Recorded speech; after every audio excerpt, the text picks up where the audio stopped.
මේ මර්මස්ථානයක්. ඉන්න දාස් කෙරෙන්නේ නේපාලයට ගෝලීය භූදේශපාලනයට බලපෑමක් එල්ල කළ හැකි බවයි.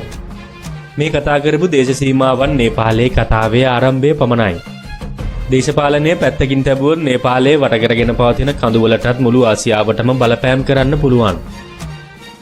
නේපාලය කියනකොටම හැමෝටම මතක් වන්නේ හිමාලය.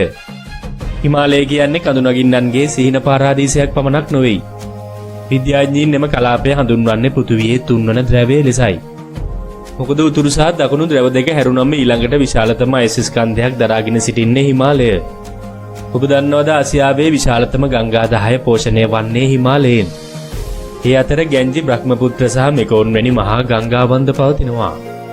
ඒ සියල්ල විසින් බිලියන 2කට වඩා වැඩි ජනතාවකගේ ජල අවශ්‍යතාවය සපුරනවා. ඉන්න දාස් කෙරෙන්නේ ඉන්දියාවේ ගොවීන් බංග්ලාදේශයේ දීවරයන් සහ චීනයේ කර්මාන්ත ශාලාවන් පවා වක්‍රාකාරව නේපාලයේ කඳුමුදුන්හි අයිස් දියවීම සමග තදින් බැඳී පවතින බවයි. නේපාලයේ සැබෑම බලය දකින්න නම් ඔබ එහි කඳු වැටි දිගේ පහළට ගලා යන ජල පහරවල් දිගේ ගමන් කළ යුතුයි. මෙම ගංගාවන් නිකම්ම ගලා යනවා නොවේ. ඒ විසින් ජීවය සහ විදුලි බලයද රැගෙන යනවා.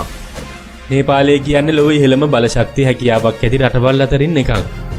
එය මෙගාවොට් 80000කට වඩා වැඩි. නමුත් නේපාලයේ එම හැකියාවෙන් භාවිතයට ගෙන තිබෙන්නේ නම් ඉතා සුළු කොටසක් පමණයි.